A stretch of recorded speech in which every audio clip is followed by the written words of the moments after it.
Hello everybody, it's VerticalSandwich. In our last video, we beat the resurrected form of the Eternal Night. So now, we have to do one more fight.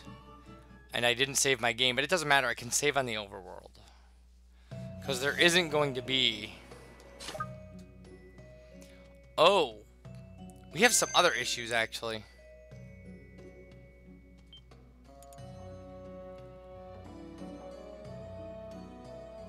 Well, easily fixed.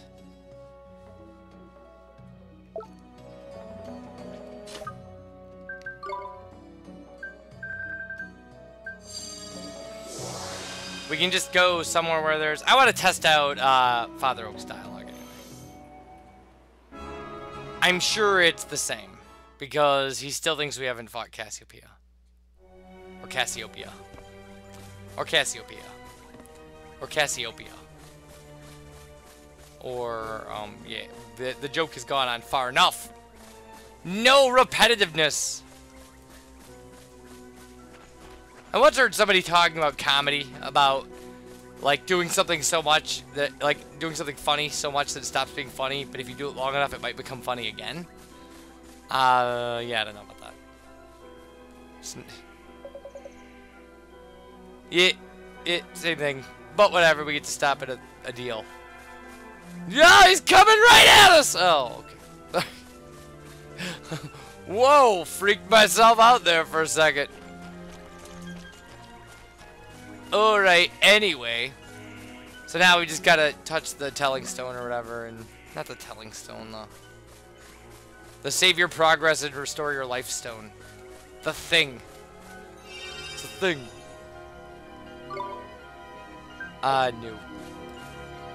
Okay. When we walk out of this place, we travel to where we were going, and then we're where we were going, and we only wasted 2 minutes and 12 seconds.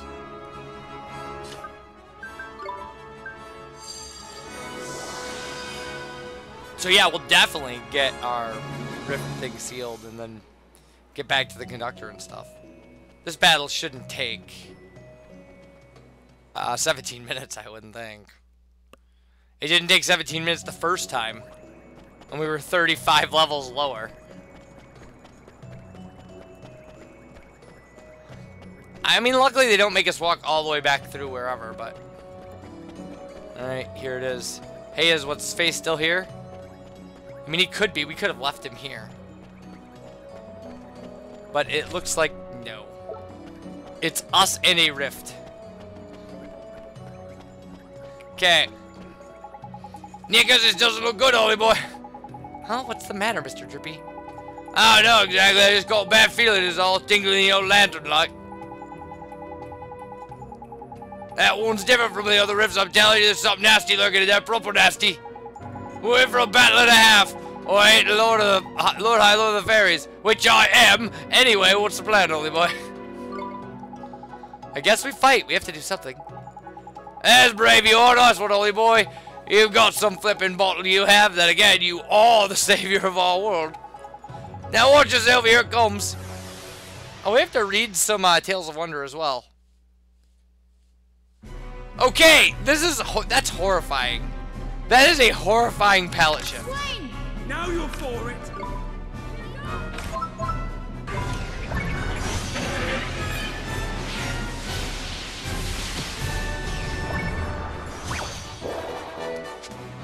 Wow!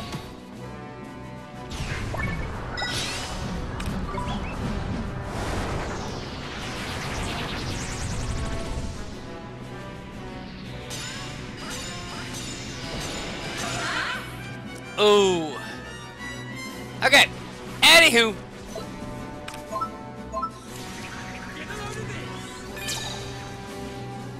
Nick Snashers.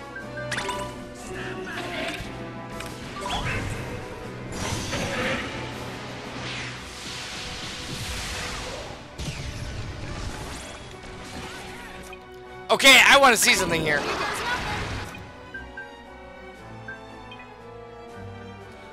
Esther's asleep.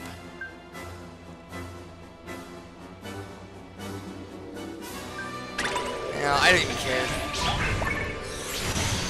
I mean, I care, but I really wanted to catch that gold glim with Andrew and see his miracle move.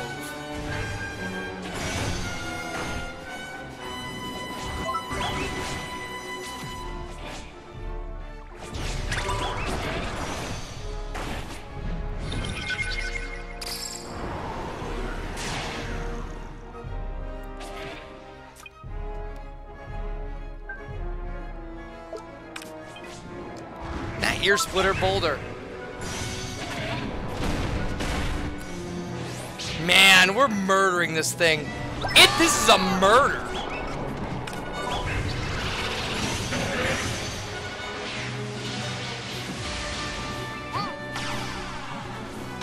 Yeah. Yep, that wasn't even fair.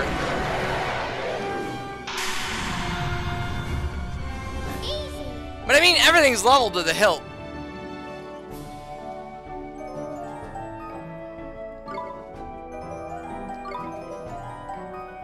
All right.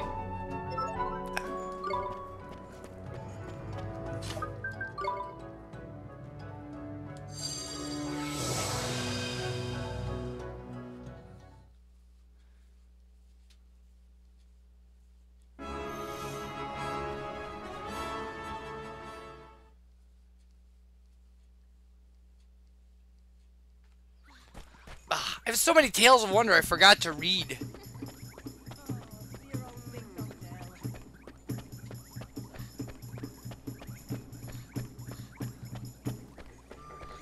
And we're gonna read one right now. We'll read one after the last boss as well, and that'll get rid of 2 of them. But I think that leaves 2 left over or something. Maybe 1. 1 would be all right.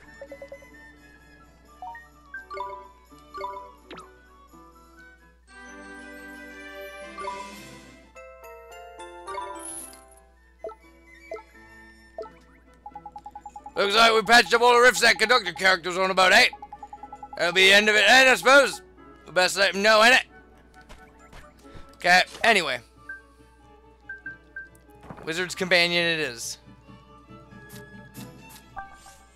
12 Tales of Wonder. How the little girl became queen, we read that. The shepherd boy, we read that. The flute makers. Okay, so it's gonna leave 2. The flute makers. 4 brothers. In a certain kingdom there once lived 4 brothers. Though their parents had both died, and they had grown up poor, the brothers had become famous and highly regarded. The first brother was very strong. Once when the kingdom was in need of a new lake, he had lifted a stone bigger than 3 dragons out of the ground, creating a great hollow. He then carried the stone to the top of the tallest mountain in the land, lest it prove an eyesore to anyone. The king could not contain his delight as he watched the hollow slowly filling with water. The second brother was the greatest artist in the land. He went to the top of the mountain and carved wonderful sculptures from the stone that his brother had carried there, and offered them to the king, who was rendered speechless for the first time in his life by their beauty. The third brother was known as a master craftsman. He took the sculptures that his brother had made and erected sturdy walls between them, creating a mighty castle.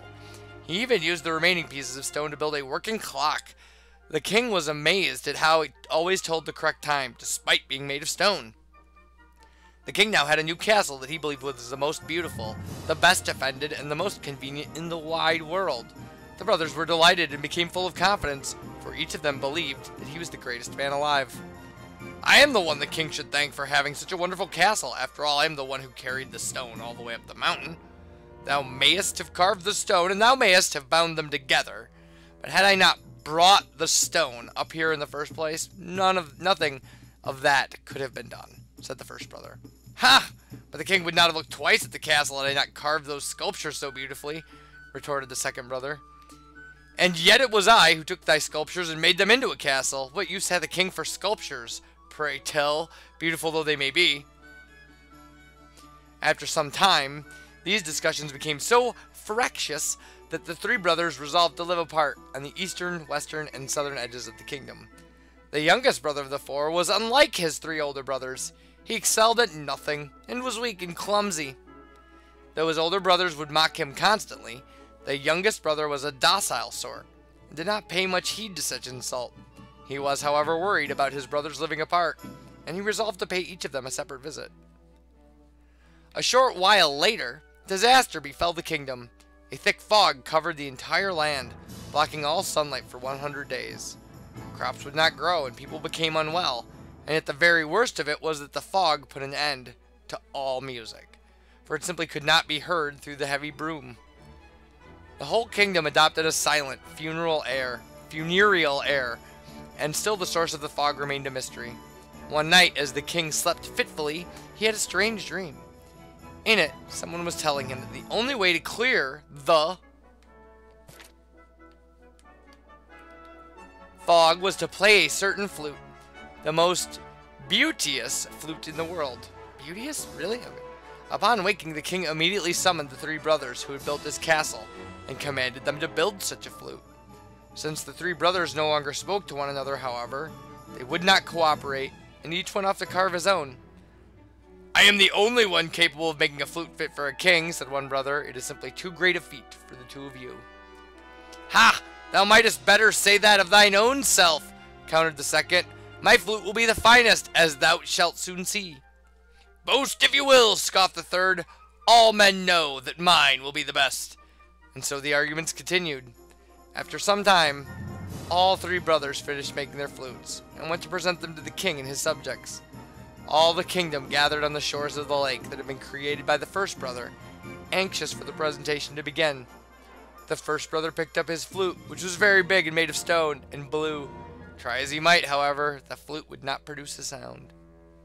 The king soon turned his attention to the second brother. His flute was a beautiful, delicate instrument made of clay, but when he blew it, it too produced no sound. The king was now becoming rather agitated, and hastily commanded the third brother to blow his flute.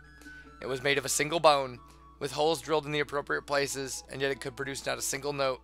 The king was furious, and banished the brothers from his sight. The world's greatest flute. Several days later, the king awoke to hear the song of the flute that he had dreamed about. It was a beautiful sound, one that cleansed the heart and brought tears to the eyes of royals, ministers, soldiers, plowmen, and even the baker's cat, whom many had thought deaf. As the flute played on, the thick fog that had plagued the kingdom began to clear. The king was naturally delighted, and started searching for the source of this blissful sound. Trusting to the evidence of his ears, the king came at last to the house of the fourth brother. There he found him and his three brothers sitting together, with tears in their eyes. The king began to extend his warmest gratitude to the youngest brother, but was politely interrupted. "Alas, this flute was not my work. My three brothers built it." And he proceeded to explain all that had come to pass.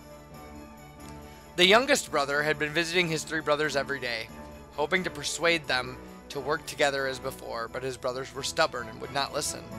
After some time traveling hither and thither, from south to east to west and back again, all the youngest brother's efforts got the better of him, and he collapsed in a heap. When his three elder brothers heard what had happened, they all felt sorry for their youngest sibling, and went to visit him as he recovered. The eldest brother visited him first. "Is there aught I can do for you?" he asked. "Indeed there is. Hie thee to the forest, and cut down the tallest tree thou findest there. Chop it then into small pieces, and bring them here to me." Thinking that his brother wanted firewood to keep him warm under the thick fog, the first brother agreed to do as he was asked. "Very well, younger brother," he said. "I shall start cutting right away." "Thank you," the youngest brother replied from his bed, and before long the first brother came back, a smile on his face and a pile of logs under his arm. The next day the second brother came to visit his youngest sibling. "Is there aught I can do for you?" he asked, upon which the youngest brother brought out one of the logs that the first brother had cut for him. "Indeed there is. Carve of this wood something beautiful for me, perhaps a pipe." Thinking that his brother wanted an ornament in his room to make him feel better, the second brother agreed without the slightest hesitation. "Very well, younger brother," he said. "I shall start carving right away." "Thank you," the youngest brother replied from his bed, and before long the first brother came back, a beautiful wooden pipe under his arm. Wait, before long the first brother came back. Second brother! The second brother came back! The next day, the third brother came to visit his youngest sibling. "Is there aught I can do for you?" he asked, upon which the youngest brother brought out the pipe that his second brother had carved. "Indeed there is. Wouldst thou be so good as to drill some holes into this pipe for me?" Thinking that his brother wanted something to entertain himself while he was ill, the third brother gladly agreed. "Thank you," said the youngest brother from his bed when his oldest brother had returned with the finished pipe. "But I actually have one more request." "Of course, younger brother. What is it?" "Call our 2 brothers. Tell them to come here." Though the third brother hated his older brothers, he could scarce refuse his ailing sibling's request. So piteous did he seem. And he agreed to go and fetch them.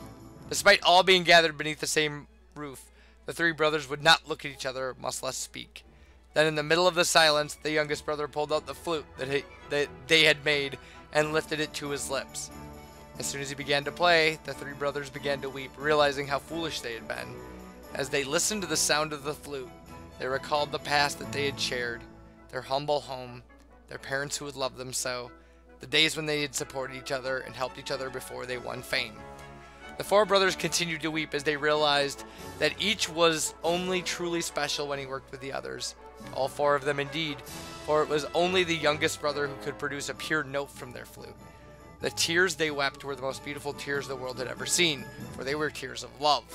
After the king had finished listening to the youngest brother's story, he decided to give all 4 brothers a special medal. From that day onwards, the brothers agreed to always work together, and they all lived happily ever after. Well, that is a nice story. Like, although, how dumb is the third brother that he didn't realize what he was doing was making a flute? So what's the next one? The flying machine. Let's look at these. So the flying machine is quite long.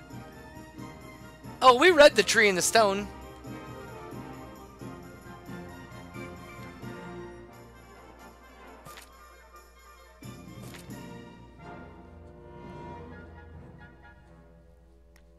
Oh, and then the young woman's journal, which is very short. Okay, well this is cool. Okay, we can finish this easy.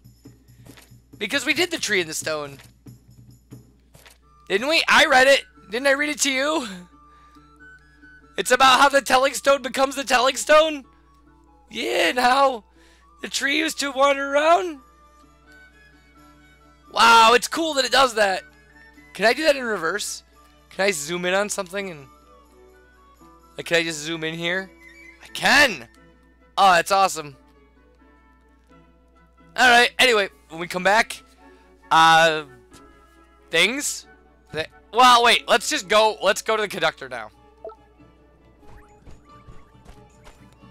We don't have to talk to him, but we gotta walk there anyway. Save ourselves some time so we can read the flying machine next video. And then we don't have to read the telling stone. So I was looking for a copy of the Wizard's Companion, because, like, such a thing exists. I can only find it in Japanese, though. It's kind of a shame. It still looks cool, and I still might buy it.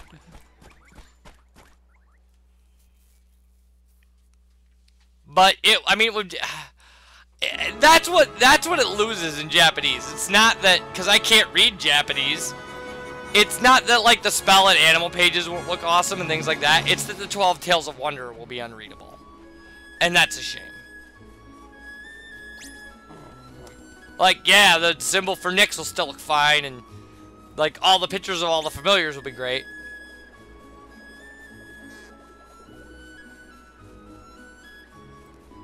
But I think it was only available, released in Ni no Kuni PlayStation 3 bundle.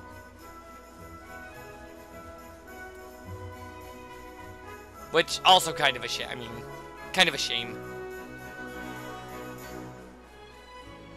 Because I don't need another PlayStation 3. And I wouldn't buy a collectible bundle to open it for a book anyway. Alright, so we did all the things. And now there's this guy in this rabbit mask. You know, hey, here's the funny thing about this. I assume this is a mask, right? But it's probably not. Like, I just assumed he had, like, you know, like a big porcelain head. But he doesn't. Like, he's got a giant bunny head. This is a world of wizards. Alright, we come back. More of this. Bye, everybody.